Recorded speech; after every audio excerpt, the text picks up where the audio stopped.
আসসালামু আলাইকুম এভরিওয়ান, আশা করি আপনারা সবাই ভালো আছেন। আমিও ভালো আছি। তো হঠাৎ মন চাইলে নুডলস রান্না করি, তো যেই কথা সেই কাজ।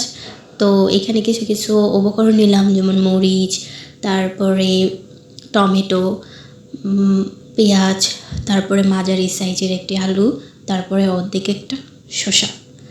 তো যা যা লাগে সব উপকরণ বাসায় ছিল না, যার কারণে অ্যাড করতে পারতেছি না বা সামনে পারবো না। আপনারা দেখতে থাকুন কী কী কাজ করি।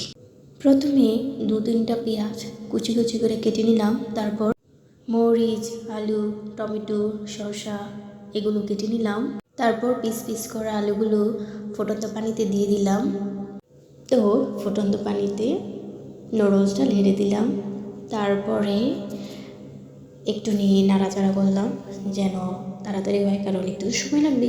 তারপরে দিলাম পেঁয়াজ কুচিগুলা, তারপর পেঁয়াজ কুচিগুলো দিতে একটু সমস্যা হচ্ছিলো, কারণ সবগুলো একসাথে দিতে পারিনি, তো আস্তে আস্তে দিতেছি, যার কারণে একটুখানি সমস্যা হচ্ছিলো।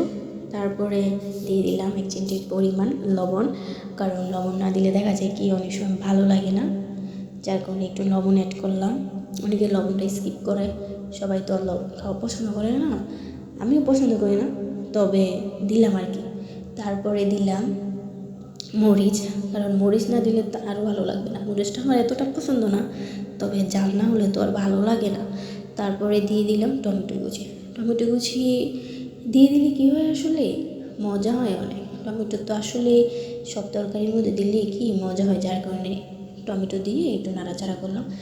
ফার্স্টেই আমার ভুল হয়েছে, পেঁয়াজগুলা পুড়ে পুড়ে গেছিলো, যার কারণে আমার মনে হচ্ছিলো যে এতটা টেস্ট হবে না। তারপরে সব উপকরণ দেওয়ার পরে নুডলসের মশলাটা দিলাম। মশলাও যেমন আমার সাথে দুষ্টুমি করতেছে, মশলা বেরই হইতেছিল না, পরে অনেক কষ্ট করে মশলাগুলো বের করলাম। তারপরে মশলাগুলো বের করার পরে তো আবার নাড়াচাড়া করলাম, কারণ মশলাগুলো তো এই পেঁয়াজ, মরিচ, তারপর টমেটো এগুলোর সাথে তো মিশাতে হবে, তাই না? তারপরে মিশানোর পরে তো মিশিয়ে যাচ্ছি, দেন হচ্ছিলোই না। তারপরে দিয়ে করলাম ডিম ভাজি।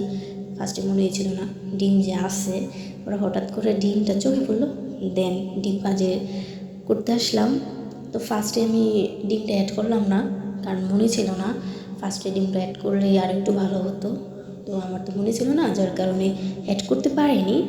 তো পরে সব উপকরণের সাথে যা যা উপকরণ ছিল ওইখানে, তো ওইগুলোর সাথে নুডলসটা অ্যাড করলাম, কারণ কি করব, কপালের তো আর দোষ নাই, আমার মনেরও দোষ নেই, হঠাৎ আমি ভুলে গেছি, যার কারণে এমনটা হয়েছে। তো নুডলসের সাথে মশলাগুলো অ্যাড করার চেষ্টা করলাম, দেন দেখলাম খুব সুন্দর একটা রান্না হয়েছে। আমি তো ভাবতেই পারি না এত সুন্দর রান্না হবে। তো আমি একটু নিয়েছিলাম খাইতে, তো দেখি কি খাওয়ার পরে এত টেস্ট হয়েছে, মাশাল্লাহ মাশাল্লাহ, খুব সুন্দর একটি চাঁদ উঠলো আজকে। তো ধন্যবাদ আমার ভিডিওটা দেখার জন্য।